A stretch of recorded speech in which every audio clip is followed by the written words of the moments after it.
วนพอราคาเกลูกมือเด้อนะครับลูกเป็นเต่าตาแดง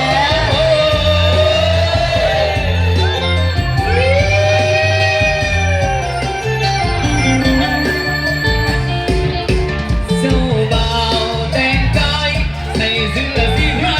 ผ้าไหมเมียแพรเจ้าสาววันนี้ใส่ชุดสีแด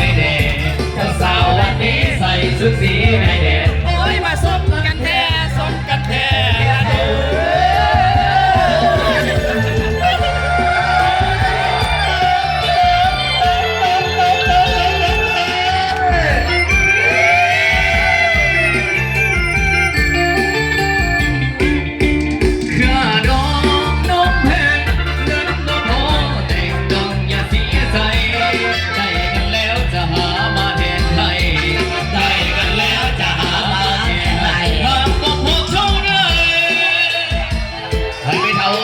คำสิบบาทเนอะ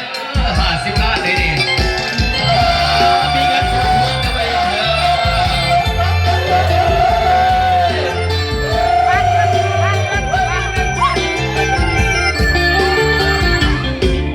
มาละเว้ยเคยมาละว่าเคยมาก็เปิดประตูรับเอาไปเสียเปิดประตูรับเอาไปเสียให้เป็นผัวเป็นเมียตามที่เฮาสัญญามาเ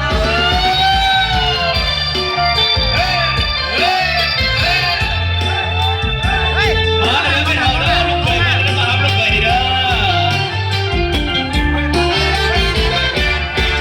กินในแล้วมานอนนอกอันนี้เฮาขอบอกก็อย่าไปทำเลยนะ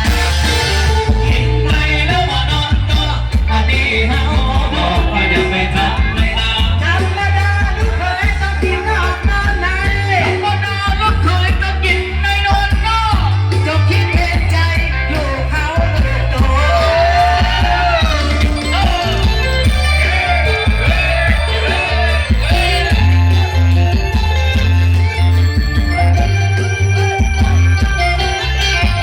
เจ็บแล้วหลังไม่ทิ้งเลย ลูกเขามาทำกันเรื่องอะไรของบ้านใครจะไปรู้จักลูกเขามาทำกัน เรื่องอะไรของบ้านใครจะไม่รู้จักมันอยากมีเมียมาเพื่อมันอยากมีลูกมันอยากมีเมียบอกมันอยากมีลูกมันอยากสนุกก็อยากไปกวนอยากชวนอยากไปกวน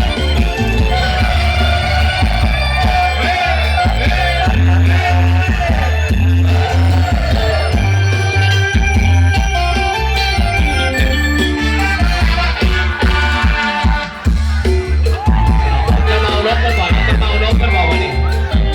จะเมารถจับเข็นลงรถไปเด้อจับเข็นลงรถไปจะมาจะสาวอยู่ทั้งกลางเด้อจับเข็นลงรถกันเลยนะบุกพูจะมาจะสาวเนาะให้จะมาจะสาวอยู่ทั้งกลาง